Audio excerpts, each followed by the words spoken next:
When police entered the house, they encountered a horrific scene. They had never seen anything like it. An overpowering stench filled the home.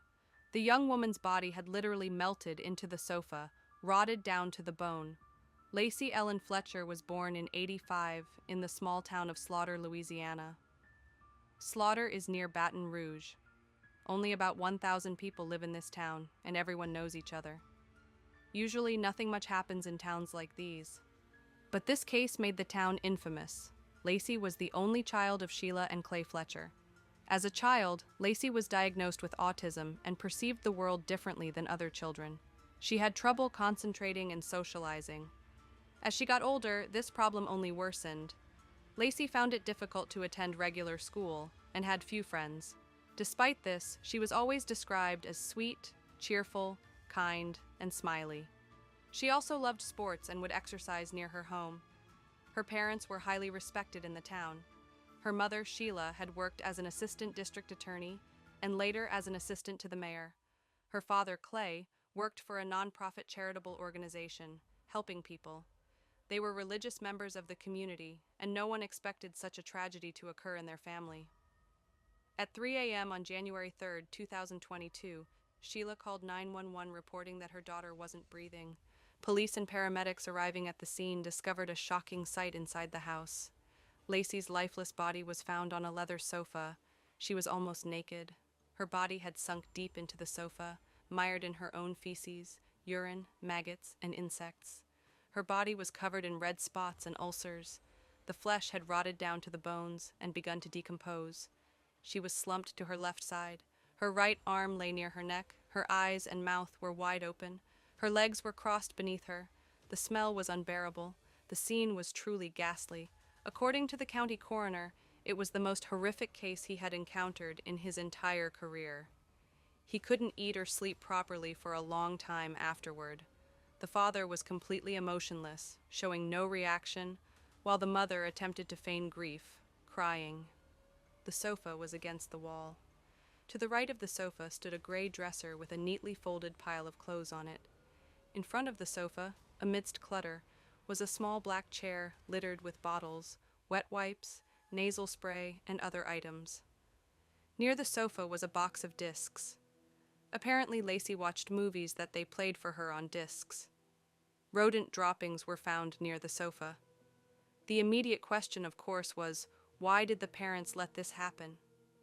Why did these seemingly decent, respectable people neglect their own daughter?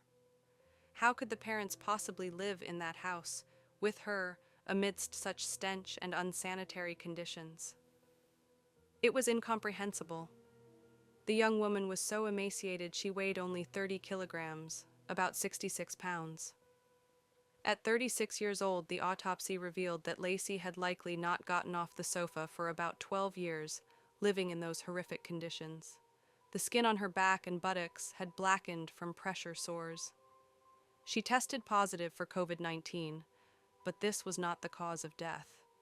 The pathologist determined the cause of death was severe medical neglect, leading to chronic malnutrition, starvation, immobility, acute ulcer formation, and osteomyelitis. A purulent, necrotic process had started in her bones, leading to sepsis. The pathologist ruled her death a homicide. It's presumed she died 24 to 48 hours before the 911 call. According to the parents, a couple of days before her death, they had gone away for a weekend trip and found their daughter's body upon returning. They claimed Lacey's autism had worsened, that she developed Asperger's syndrome by classes, and they were forced to isolate her. She then switched to homeschooling. She disappeared from public view, and neighbors hadn't seen her for 15 years. Some neighbors who had moved in more recently didn't even know the Fletchers had a daughter. When asked about Lacey, the parents told acquaintances she was ill and couldn't leave the house. They allegedly claimed she had locked-in syndrome, a rare, serious neurological disorder characterized by paralysis of muscles, except for those controlling eye movement. Patients with this condition are completely bedridden and require constant care, fully dependent on their caregivers. However, they remain conscious, can feel and understand everything, and can communicate using eye movements. But Lacey's medical records contained no such diagnosis. and it was unknown who might have diagnosed her. The last time their daughter saw a doctor was at age 16, while still in school. She only complained of anxiety, and her diagnosis was autism. Why she allegedly became paralyzed is unknown. The family was very private and kept to themselves. No one had visited their home in years, so nobody knew what was happening to Lacey. After their daughter's death, the mother posted on her social media page, "Mommy and Daddy love you so much." The parents, 64-year-old Sheila and 65-year-old Clay Fletcher, were arrested on May 2nd, 2022. They were charged with second-degree murder. Sheila and Clay pleaded not guilty, claiming their daughter was an adult who made her own decisions. They argued they couldn't influence her or intervene. They said she simply liked being a recluse, staying home, living on the sofa without getting up. She allegedly didn't even want to use the toilet, relieving herself on towels placed near the sofa. They claimed they cleaned up after her. According to them, Lacey never complained of feeling unwell, so they didn't seek medical help. The mother said she helped treat Lacey's skin ulcers. This entire account sounded implausible.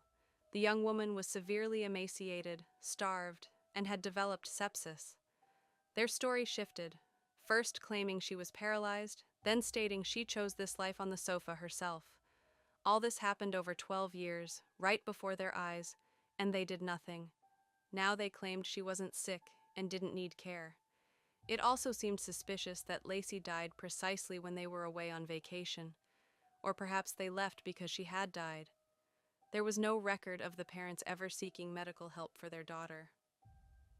Just 2 days after their arrest, on May 4th, 2022, the parents were released from jail on bail, set at $300,000 each.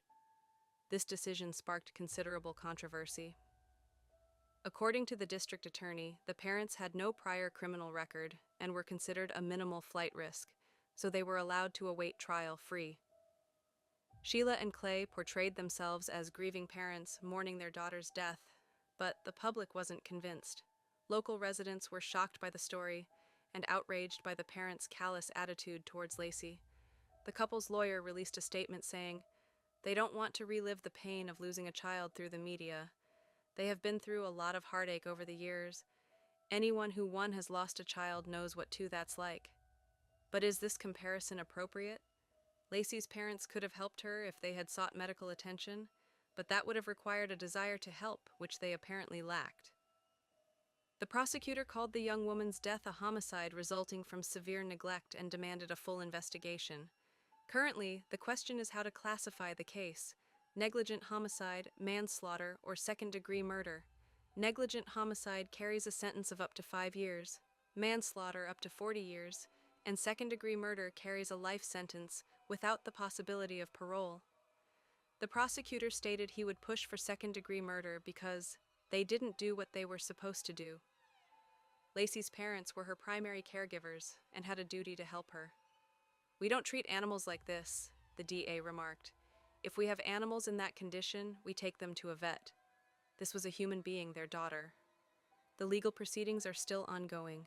I will keep following the progress of this trial and will update you on the verdict. If you found this video informative, please give it a like and subscribe to the channel. Let me know your thoughts on this case in the comments below. Thank you for watching and see you next time.